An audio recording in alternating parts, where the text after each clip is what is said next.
Bismillahirrahmanirrahim. Assalamu alaikum wa rahmatullahi wa barakatuh. It is the 19th day of the month of fasting, and in terms of the chronology of the revelation, we will focus on Surah 69, 70, 71, and 72. The order in which these surahs have appeared in the Quran is different, as has been explained, that the Quran has been arranged in a manner where the longer surahs are put first and the shorter surahs are later. So in the arrangement of the Quran, Surah Kahf, which was the 69th as revealed to the Prophet, is the 18th in the Quran.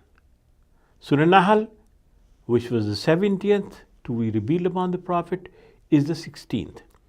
And Surah Nooh, which was revealed as 71st surah, was also the 71st surah in the traditionally arranged Quran. And Surah Ibrahim was revealed as 72nd surah upon the Prophet, but in the Quran, as we see and as we read today, its number is 14th. Surah Kahf has 110 ayahs. Surah Nahl has 128 ayahs. Surah Nooh has 28 ayahs. And Surah Ibrahim has 52 ayahs, and all these surahs were revealed in Mecca. The Surah Kahf gives a lot of historical facts and a lot of historical events. But primarily it talks about the people of the caves, about those young people who lived in two different times in their temporal existence and faced different kind of situations. And it basically points out to something very interesting, that societies are dynamic, they keep on changing. And then people have to adjust with that change. And then those changes, if they are in line with the divine guidance, that definitely bring good to human beings. And if they are not, then they cause disaster. And it also gives a sign of hope that the people should not be hopeless of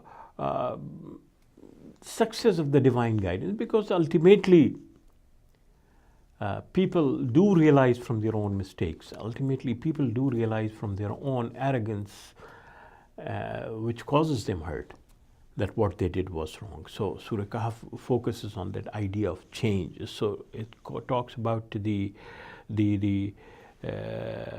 idea that materialism is something that should be under the divine guidance rather than the divine guidance be under the materialistic way of thinking. Then the Surah Nahl raises another very interesting issue, and it tells that the right to declare anything permissible and anything forbidden belongs to God. It does not belong to human beings. Human beings can say that they like or dislike certain things, but it is all subjective.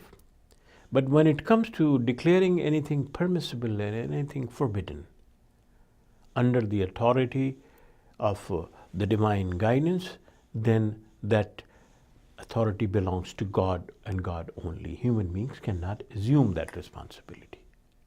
So the idea that anyone can declare anything halal or anything haram is not founded in the Quran, because Allah subhanahu wa ta'ala has declared certain things permissible and certain things forbidden in His own words, and that authority belongs to Him only.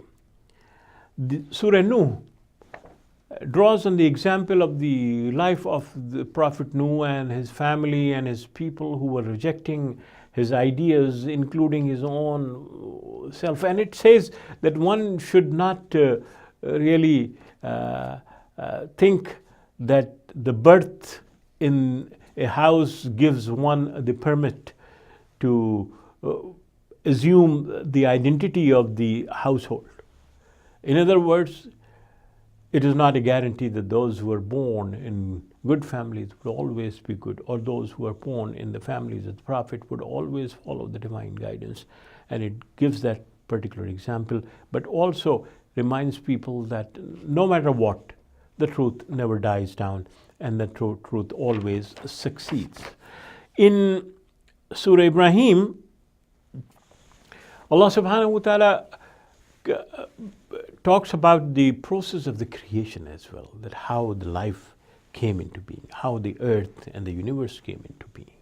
And it also talks about the Prophet's efforts with his family to establish the institution of monotheism in Mecca.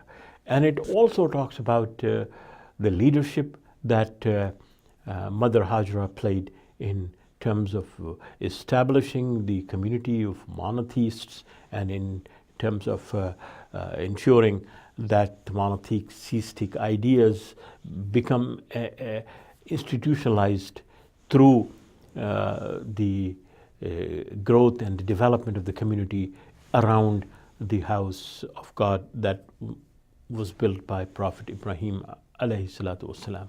أقول قولي هذا وأستغفر الله لي ولكم.